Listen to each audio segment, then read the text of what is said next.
Hi. Well, this is the start of the second of our series in the book of Exodus. Exodus is a book in which God lays out the blueprint of redemption for us through the Old Testament story of his deliverance of the Hebrews from slavery in Egypt, and the giving of the law, and the creating of a nation, and the establishment of them in the land that he has promised for them. The plan that he has for his people, the Hebrews, way back there in the days of the Pharaohs, is so that when the actual fulfillment of that plan, the redemption that Jesus Christ would give, would come on the scene, the people of Israel would recognize it for what it was, the true fulfillment of God's redemptive story. We learn about God and who he is and how he interacts with people through that Exodus story. It gives us tangible ways to hang on to the imagery and the concepts of what it means to be redeemed, why we need it, what our struggles are with obeying our God, and how God progressively reveals himself and his character and his ways to his people so that we will trust him. And all of this is designed to make it possible for his people to trust Jesus, the Son of God, when he appeared on the scene thousands of years later, and to be able to see him as their Redeemer, God, their salvation.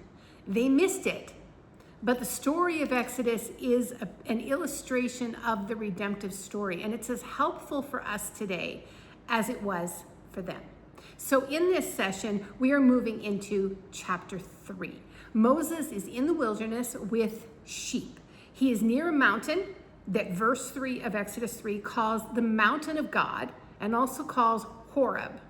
But that mountain has another name. It's also called Mount Sinai. Moses does not yet really know God. I mean, he knows something about the Lord. He knows about the God of Hebrews from his parents and what they taught him when he was a very small child. He knows that the Hebrews have a different God than the Egyptians. He might have known some of the stories of his ancestors. It seems that he does. But God is about to really introduce himself to Moses in a personal way.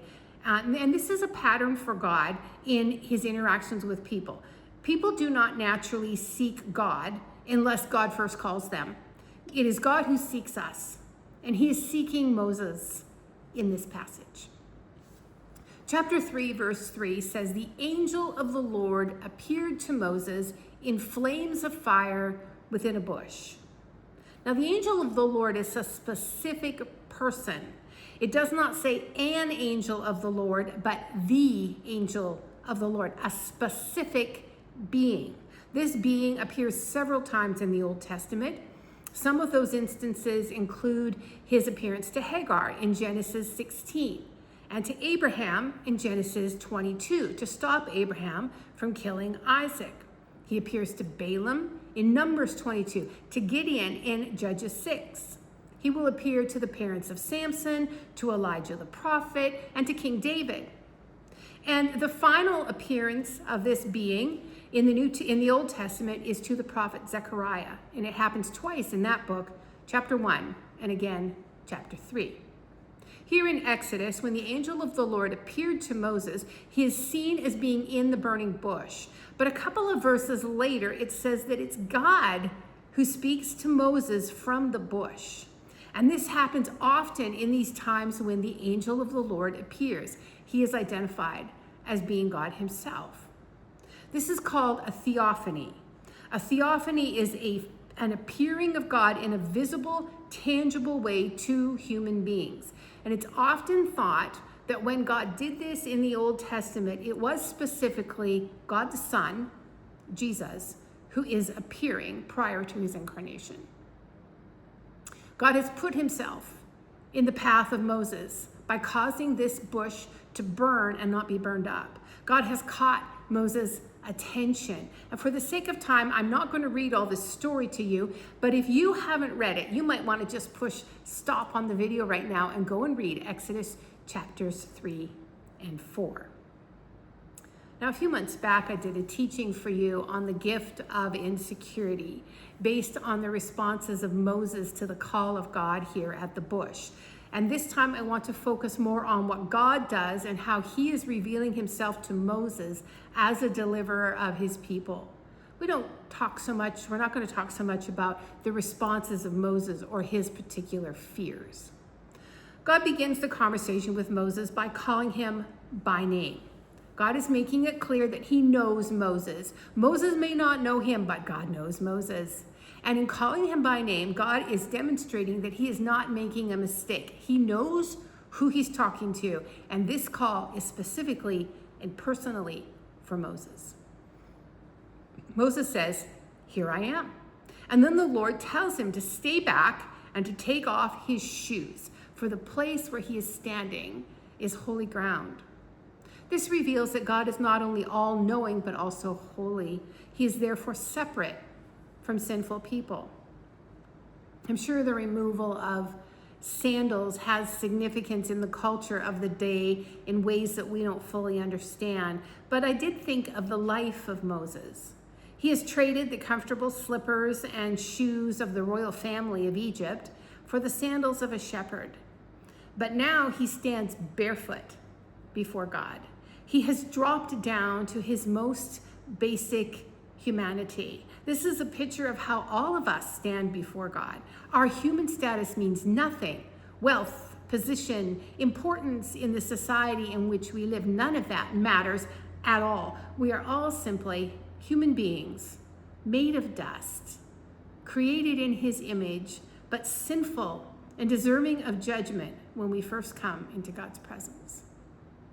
God now begins to teach Moses more about who God is. And he says, "I am the God of your fathers, the God of Abraham and of Isaac and of Jacob." And this reminds Moses of the family into which he was born. He is a Hebrew.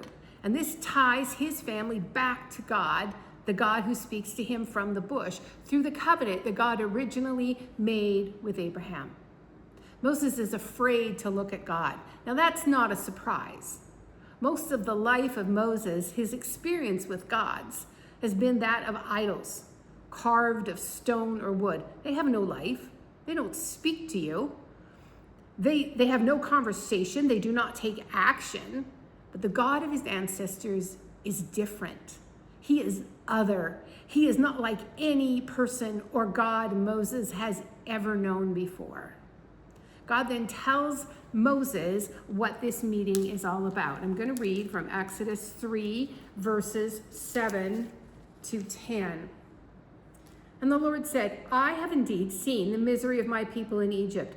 I have heard them crying out because of their slave drivers, and I am concerned about their sufferings. So I have come down to rescue them from the hand of the Egyptians and to bring them out into a good and spacious land, a land flowing with milk and honey, the home of the Canaanites, Hittites, Amorites, Perizzites, Hivites, and Jebusites.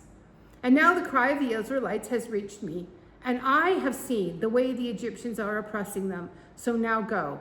I am sending you to Pharaoh, to bring my people, the Israelites, out of Egypt."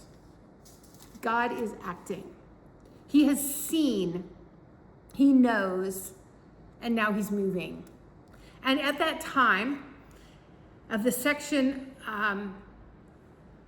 all about what God sees and knows, he tells Moses he's going to send Moses to be the deliverer of his people.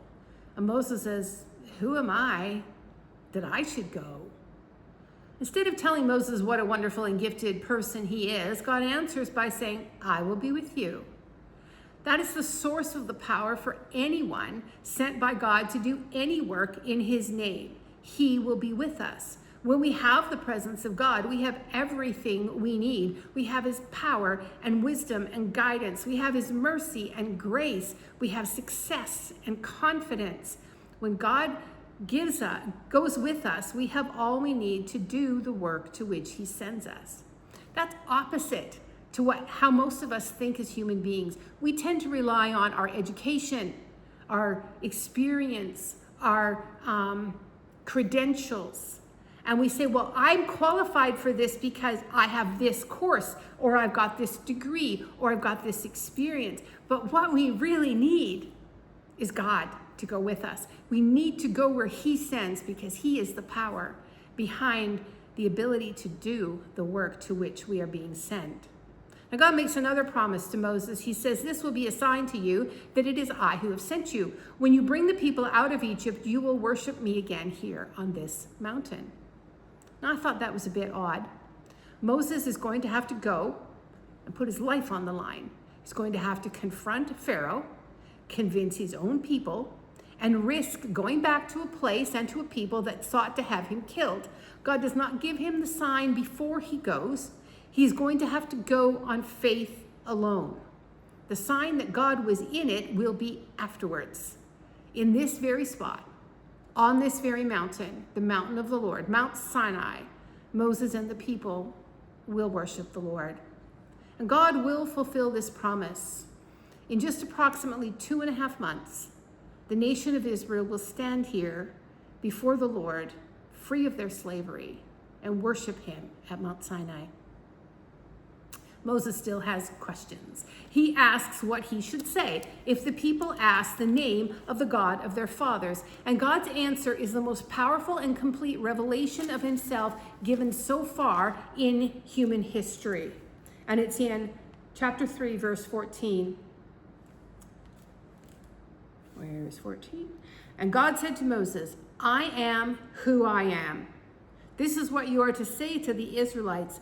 I am has sent me to you. I am who I am. In Hebrew, this is the name Yahweh. Now that might not be the exact correct way to pronounce the name. Hebrew is not written with vowels, and so pronunciation is a matter of learned copying, because you can't read the vowels from the words, the written language. And the Jews never spoke this name out loud for fear of misusing it. And so the way to say it is not fully known, but it is the name of the self-existent one. I cannot say, I am who I am, or I am that I am. I can say I am because my parents chose to have a baby. My life came from the life that my parents gave me. If you go back, they can say that they came from their parents. And if you go back far enough, we can all say we came from the creative power of God who made the human race and gave to the first parents of us all life. But we do not and cannot exist by our own power and might. We exist because of others. But God is the self-existent one. He has no beginning. He depends on no one for anything. He is not carved like an idol. He is not born from parents. He simply is. The self-existing one who was not born, who is not tied in any way to any created thing, who has no beginning, is promising his presence to Moses. And he is the same God who made himself known to us. No wonder the answer to all of Moses' fears and the answer to all of our fears is, I will be with you. That's more than enough. When we believe in Jesus and we put our faith in God, we have God himself. When we have God himself, we have everything we need. All the things that he is and all that he gives are ours, because he is ours. We have him. So we have his power, grace, wisdom, peace, strength, perseverance, compassion, mercy, and guidance. When we have him, we lack nothing. There's nothing left to need. And that's a great truth. God speaks again to Moses of being the God of his ancestors. And then he said, this is my name forever, the name by which I am to be remembered from generation to generation. God is promising that this is just the beginning of his relationship with the Hebrews. This is not just for Moses, but for the whole nation. The one who depends on no one is going to be their God. Starting in verse 16, he gives Moses some instructions and promises. First, he instructs Moses to go to the people and tell them that God has seen their suffering. He is the God of their ancestors. He's going to take them out of Egypt and take them to a land flowing with milk and honey, which will be their new home. Now, this ought to remind them of the covenant God made with Abraham. When Abraham stood in the land of Canaan, God said to him that all the land he could see in every direction would belong to him and to his descendants forever. And God made a covenant with him about this. And God is now going to begin to fulfill that covenant promise. God tells Moses that when he tells the elders of the people this, they will listen. And Moses is to take them to Pharaoh and ask Pharaoh if they can go a 3-day journey into the wilderness and offer sacrifices to the Lord their God. I used to think this sounded as if Moses was lying to Pharaoh. After all, they weren't planning on going on a 3-day trip. They wanted to leave and never return. But this is a normal way of negotiating in the ancient East. You started with something small and you got approval for that and then increased what you want. The king would have expected that and known that the 3-day journey was not the final request. God tells Moses that the king will not willingly let them go unless a mighty hand makes him. So God is going to perform wonders to set them free. Moses continues to have doubts. He says, what if they don't believe me? So God gives him 3 signs, 3 miracles Moses will be able to perform when needed to convince them of the power of God behind him. One is he could throw his shepherd's staff on the ground and it would become a snake. And when he picked it up by its tail, it would become a staff again. The second was that he could put his hand inside his clothes and it would come out covered with leprosy. And then he could put it back in his clothes and it would come out healed and restored. And finally, God said, if they still don't believe, take some of the water of the Nile River and pour it onto the dry land and it will turn to blood. These are supernatural signs. God is gifting to Moses what he needs to do the work to which God has called him. This is what God does for believers. He gives us supernatural gifts that enable us to do what he calls us to do. Now, we don't usually get the ability to do miracles, but that is not usually what we need. We do, however, get spiritual gifts, and these are miraculous because we do not have them by our own power or human inheritance. Rather, they are given to us by God to enable us to do what he has called us to do. But Moses is still doubting, and he says he's not good at speaking. God reminds him that he is the creator who made the tongue of Moses, and God will help him. But Moses, he just doesn't want to do this. I can see why. It's a difficult task. It puts Moses back in a place where he was not safe and where his confidence was very greatly shaken. It's a huge risk. His own people had not believed in him before. And so in spite of everything God has promised, Moses says, please just send someone else. He does not want to be the deliverer of his people anymore. This reminds me of what Jesus prayed in the garden just before his crucifixion. Father, let this cup pass from me. He wasn't wanting the cost of deliverance either, but he added a sentence that Moses didn't say. Jesus said, nevertheless, not my will, but yours be done. Jesus knew the cost, but he was willing to trust his Father and move ahead with salvation in spite of the cost. Moses did not want to pay the cost of risking going back to Egypt to redeem his people. God became angry with Moses here. He promises him the help of his brother Aaron. Aaron is apparently a good speaker, and God promises Aaron will be his mouth, but Moses will put the words in Aaron's mouth.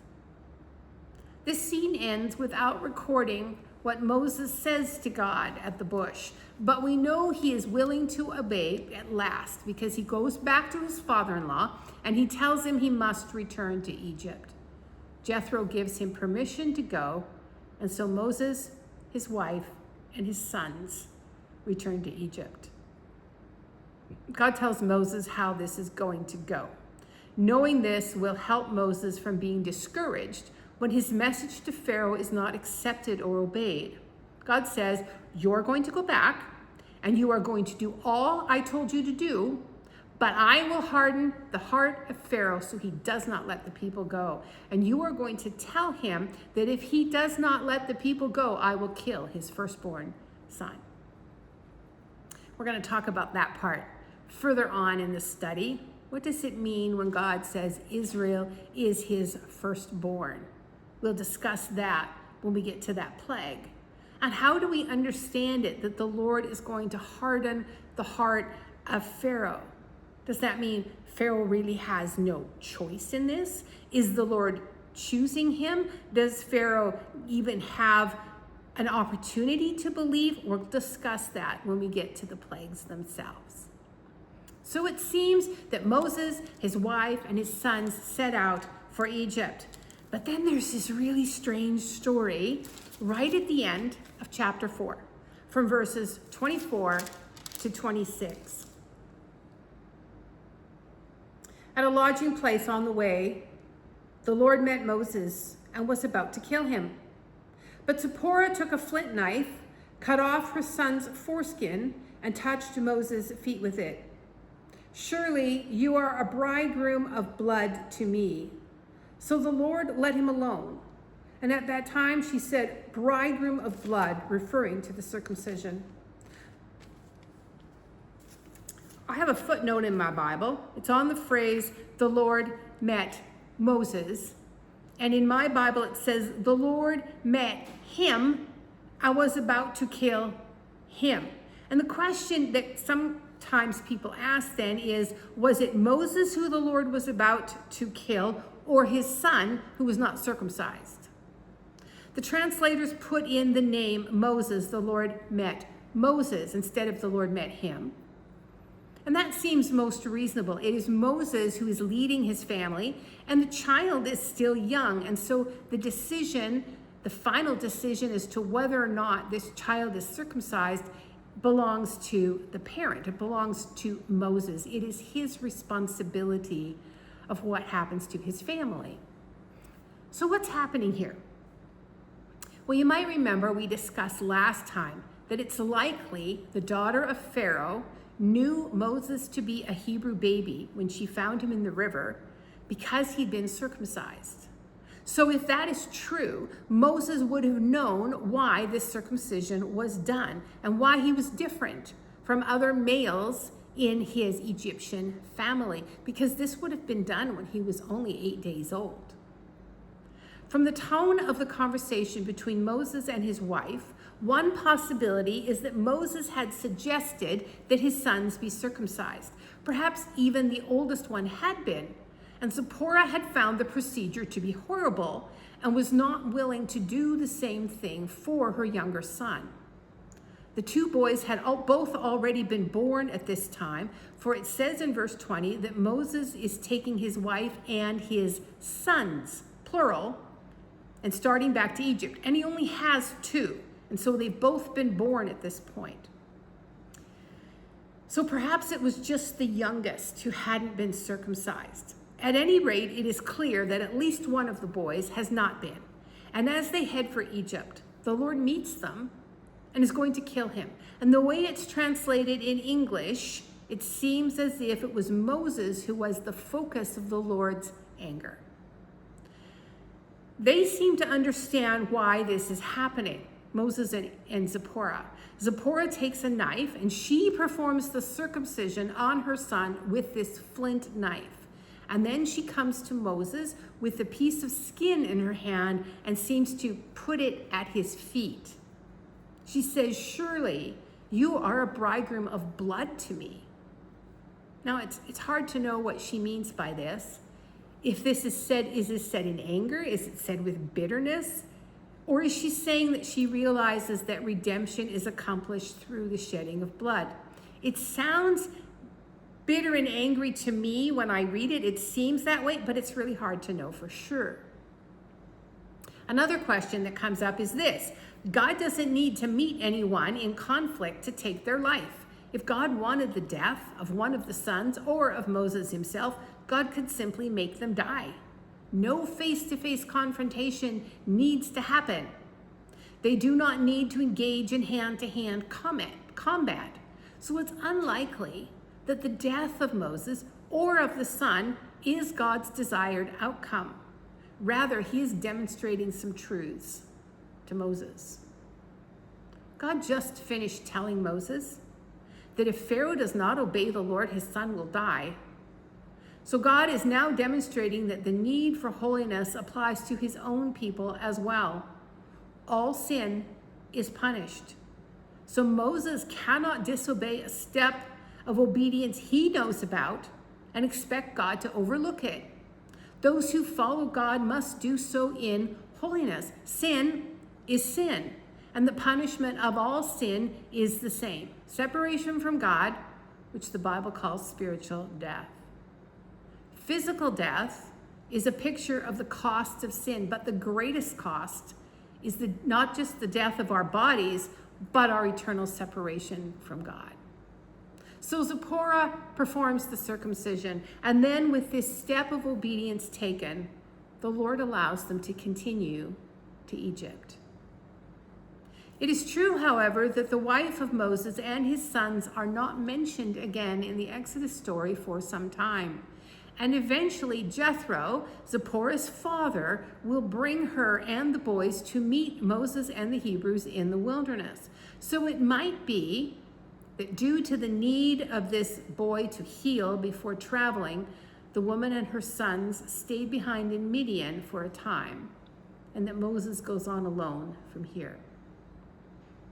Moses arrives in Egypt, and the Lord sends Aaron to meet his brother, and Moses tells Aaron all that the Lord has said to him and about the miraculous signs he is able to do. The two of them bring together the elders of Israel, and Aaron tells them everything the Lord has said to Moses, and the elders worship the Lord for remembering them, for noticing their misery, and for promising them deliverance. And we're going to leave them there for today.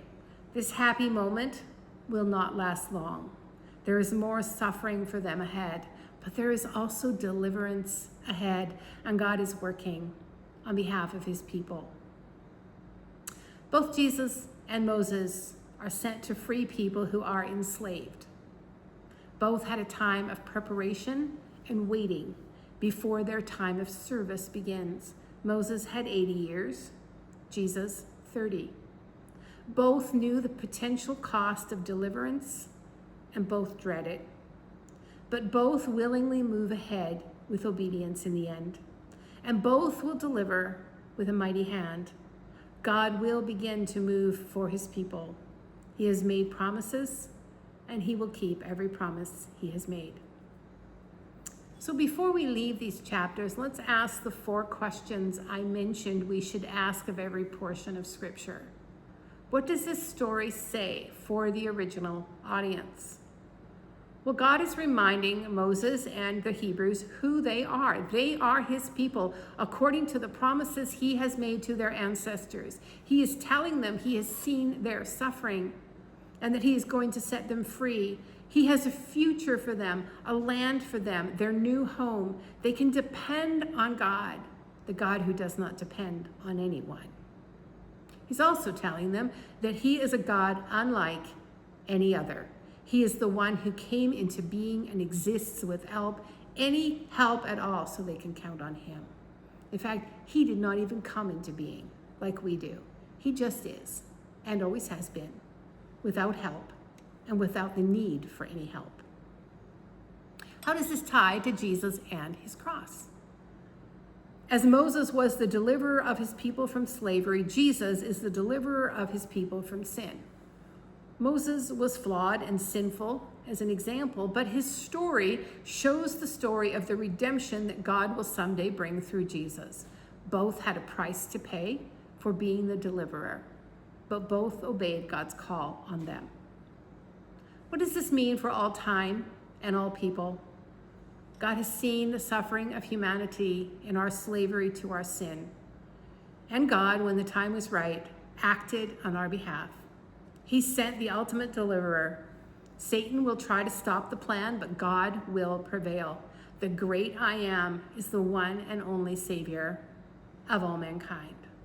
That sets us up to see Jesus as that God, that great I Am. Now, what does that mean for you now? The answer to that depends on you and the situation you are in. Perhaps you need to be reminded of the power and greatness of your God to meet your current need. Perhaps there is someone you are praying for and they seem so far from God, there is no hope of reaching them.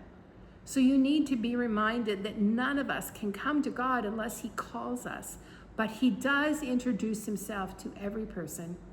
He seeks the lost. He is seeking the person for whom you are praying. They may not respond, but it won't be because God failed to seek them. It will be because they chose to reject Him. Perhaps there is a call on your life today from God and you feel unable to do what God is asking you to do. You need the reminder that it is God who supplies all we need to do what we are called to do. He is the source of help and power. You have Him, so you have everything you need. God has promised never to leave us and never to forsake us. Like Moses, when we come to Christ, He gave us His presence. And when you have God Himself, you have everything: wisdom, hope, guidance, peace, endurance, and power. Perhaps there's some sin you're holding to which God is calling you to leave. God takes the holiness of His people seriously. He expects us to respond with obedience to His revelation of our sin and His expectation on our lives. Is there some place in your life in which you are knowingly living in disobedience? God will move to correct you because He takes your holiness seriously. What do you need to remember about your God today? You can fully depend on the one who does not need to depend on anyone else because He is your God.